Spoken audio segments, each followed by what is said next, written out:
வணக்கம், இது crime time. நான் பாலவேல் சக்கரவர்த்தி.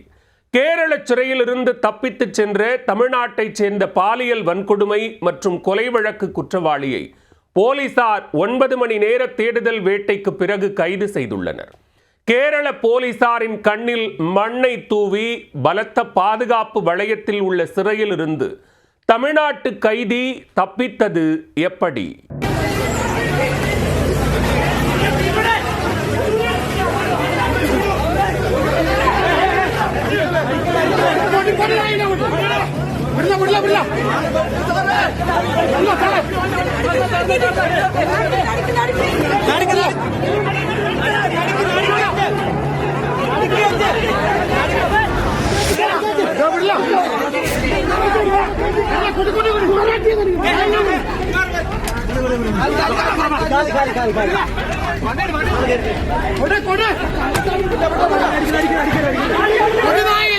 கேரள போலீசாரின் கண்ணில் மண்ணை தூவி கண்ணூர் சிறைச்சாலையிலிருந்து தப்பித்த தமிழ்நாட்டைச் சேர்ந்த கொலை குற்றவாளி.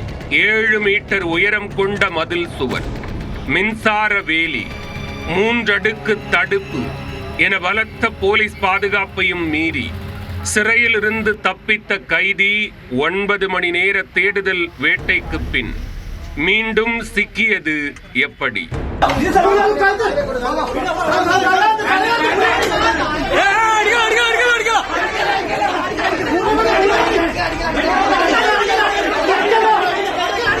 கடலூர் மாவட்டம் விருத்தாச்சலத்தைச் சேர்ந்த 41 வயதான கோவிந்தசாமி 2011 ஓடும் ரயிலிலிருந்து கேரள பெண் ஒருவரை கீழே தள்ளிவிட்டு பாலியல் வன்கொடுமை செய்து கொடூரமாக கொலை செய்தவர். நாட்டையே உலுக்கிய கொடூர சம்பவத்தில் கோவிந்தசாமியை கைது செய்து கைதி எண் 33 பட்டியலிடப்பட்டு கேரள மாநிலம் கண்ணூர் சிறையில் அடைத்தனர்.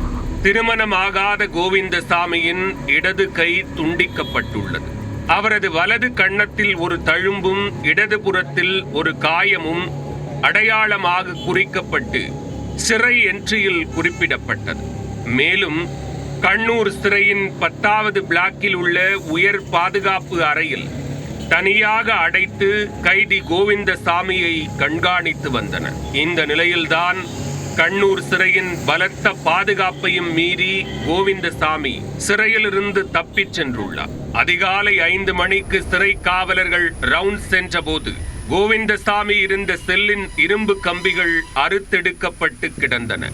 அப்போதுதான் கோவிந்தசாமி சிறையில் இல்லாததை உறுதிப்படுத்தினர். உடனே சிறை காவலர்களுக்கு அலர்ட் விடுத்து சிறை முழுக்க சல்லடை போட்டு தேடிய போது 7 மீட்டர் உயரம் கொண்ட மதில் சுவரில் துணிகளை கயிறாக கட்டி வீசி அதில் ஏறி கோவிந்தசாமி தப்பிச் சென்றது தெரிய வந்தது. சிறையிலிருந்து வெளியே தப்பிச் செல்வது எப்படி? பலத்த பாதுகாப்பையும் மீறி சிறை கம்பியை அறுப்பது எப்படி? துணிகளை கயிறாக கட்டி மேறி வெளியே குதிப்பது எப்படி என நீண்ட நாட்களாக அவர் திட்டத்தை போட்டிருக்கக்கூடும். அதிலும் முக்கியமாக கண்ணூர் சிறையின் மதில் சுவர் மீது அமைக்கப்பட்டுள்ள மின்சார வேலி கடந்த சில நாட்களாகவே சரியாக வேலை செய்யாமல் இருந்துள்ளது. தக்க நேரத்திற்காக எதிர்பார்த்து காத்திருந்த கோவிந்தசாமிக்கு மின் வேலியில் மின்சாரம் பாயவில்லை என்பது கூடுதல் தில்லை கொடுத்திருக்கும். பாலியல் வன்கொடுமை மற்றும் கொலை வழக்கு குற்றவாளி சிறையில் இருந்து தப்பித்தது சிறைத்துறை அதிகாரிகள் மட்டுமின்றி ஒட்டுமொத்த கண்ணூர் மாவட்ட காவல்துறையினரையும் கதிகலங்க வைத்துள்ளது.